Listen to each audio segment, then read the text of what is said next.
뭐 이투데이요. 이투데이. 2026년도 2월 21일자 기사.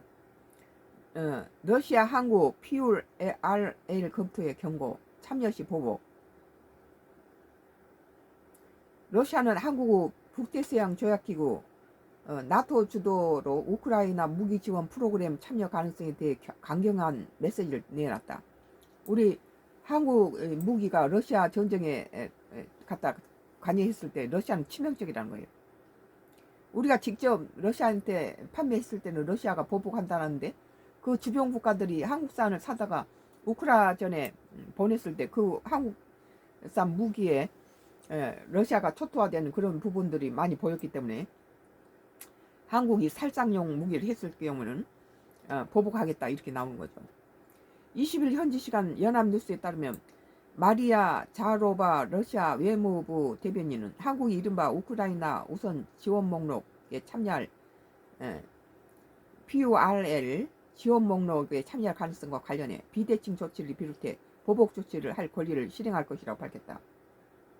그는 한국의 개입이 우크라이나 전쟁 종식 전망을 늦출 수 있다고 주장했으며 양국 관계에 악영향을 미칠 수 있다는 점을 강조했다. 우크라이나에게 우리 한국 무기를 갖다가 줬을 때 이 전쟁이 계속 끌게 된다 그런 거죠.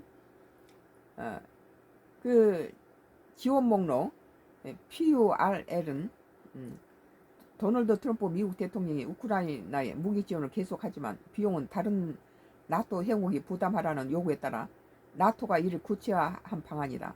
우리 미국의 피해를 줄이기 위해서 니들이 돈은 무기는 우리가 무작정 우크라이나를 미국 무기를 줄 수 없으니까 니들이 그 무기 값을 대라.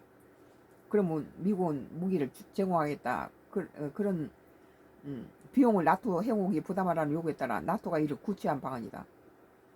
우크라이나가 전쟁에 필요한 장비 목록을 제시하면 나토 회원국들은 미국 정부에 돈을 내고 이에 맞춰 미국이 무기를 조달하는 방식으로 진행된다.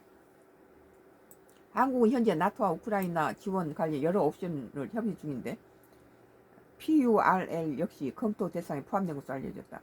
우리는 이제 무기는 지원하지 않았지만 여러 가지 경제적인 도움을 줬죠. 우크라이나에. 다만 한국은 참여하게 되더라도 비살상 장비로 범위를 제한하는 방안이 거론된다. 뭐 이 러시아가 계속 우리 한국의 무기가 자기 전쟁터에 오는 것에 대해서 굉장히 난색을 표현하고 아니면은 협박을 하고 있잖아요.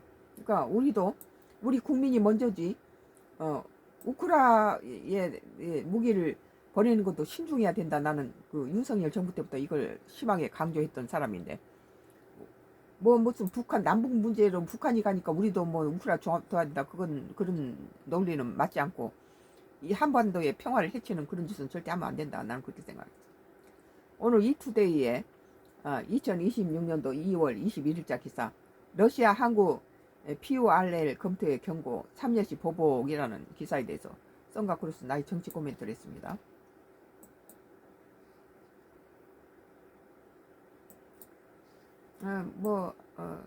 주간조선이에요.